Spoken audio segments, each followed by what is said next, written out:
Hey everyone, welcome back to my channel. In this video, we will understand how to load models for inferencing, from an open source platform, Huggingface. We will also learn what is quantization, how to load quantized models using Bit-Sandbytes library, and how to load GGML, GGUF and GPTQ models. While we are learning different types of quantized models, we will keep track of memory footprint of each of these models, and at the end of this video, we will compare them.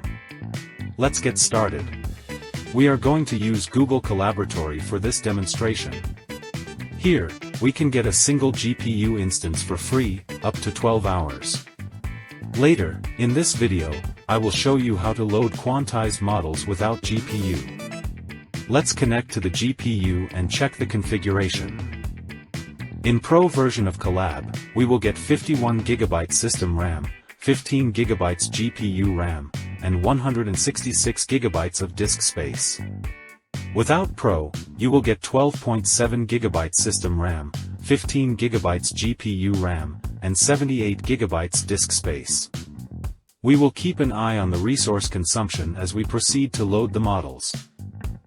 Let's start by installing necessary Python packages using pip. Here, we mainly use Huggingface transformers and accelerate libraries. Accelerate is a library with distributed computing architecture that enables the code to run across CPU and GPU in a distributed fashion while inferencing the models. Once installed, import the libraries. We import Torch, transformers, and from transformers library import auto-tokenizer and auto-model for causal LM, which are used to load tokenizer and model. Next, set up a model ID. For this demo, I am taking Meta's Llama-2, 7 billion model. You can pick any open source model of your choice from Huggingface. Before loading the model, you need to authenticate with Huggingface platform. You can do so by running the command Huggingface CLI login. Click on the link provided and copy the read token. Read token is used to read something from the platform, and write token is used to write something to the platform. Paste the token in the box here and press enter. If you want to add the token as Git credential, enter Y, otherwise enter N. The token is saved in cache, and is valid as long as the session is running. First, let's create a tokenizer for our model. Auto-tokenizer is a class from the Huggingface transformers library that allows you to create a tokenizer for any pre-trained language model. It is called auto-tokenizer because it can automatically identify and load the appropriate tokenizer for a given model, without you having to specify the tokenizer class explicitly.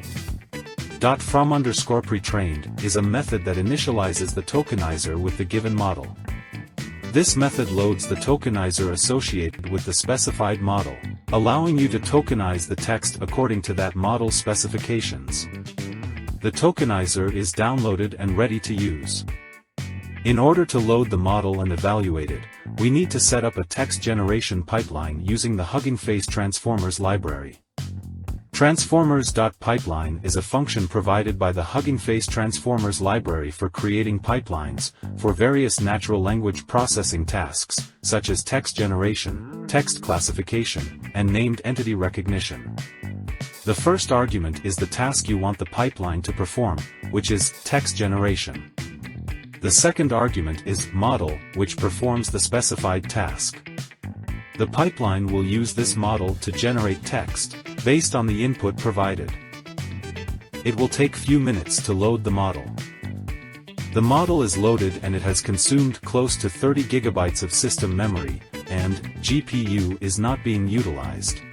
If you want to utilize GPU to load the model, you can do so by passing a parameter, device_map. This argument specifies the device, CPU or GPU, on which the model will be run. GPUs are often labeled with identifiers like CUDA 0, CUDA 1, and so on, when you have multiple GPUs in your system. CUDA 0 refers to the first GPU in the system. If you pass CUDA 0 as the value for the device_map parameter, you are explicitly specifying that you want the text generation pipeline to run on the first GPU.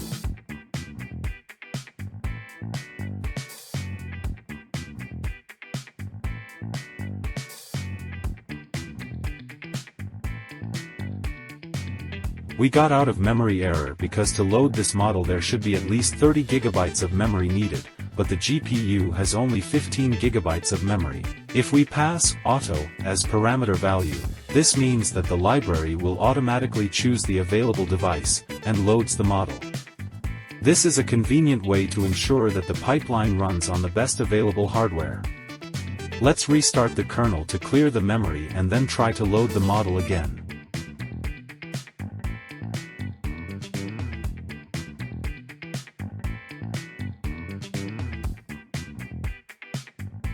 As you can see, both system and GPU RAM are being utilized. Now our pipeline is ready, and before running this pipeline, let's define a prompt. Here is our simple prompt: tell me about AI.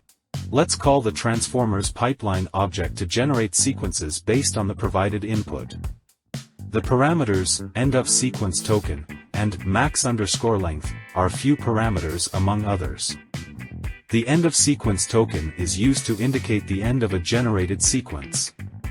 The tokenizer.eos token ID retrieves the EOS token's ID from the tokenizer associated with the model. This helps the model know when to stop generating text. Max_length sets a maximum length for the generated sequence.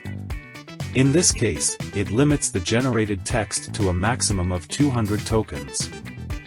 Then we start a loop that iterates over the sequences generated by the text generation pipeline and prints each generated sequence.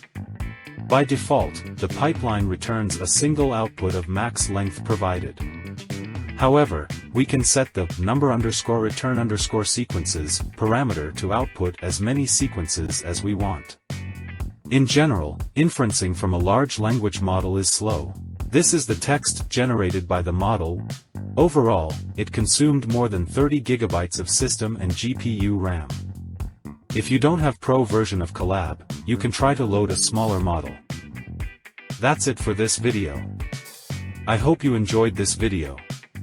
In the next video, we will go over different types of quantization techniques, loading quantized models, and compare their memory consumption with non-quantized models. If you have any questions, feel free to drop a comment. Please like and share the video.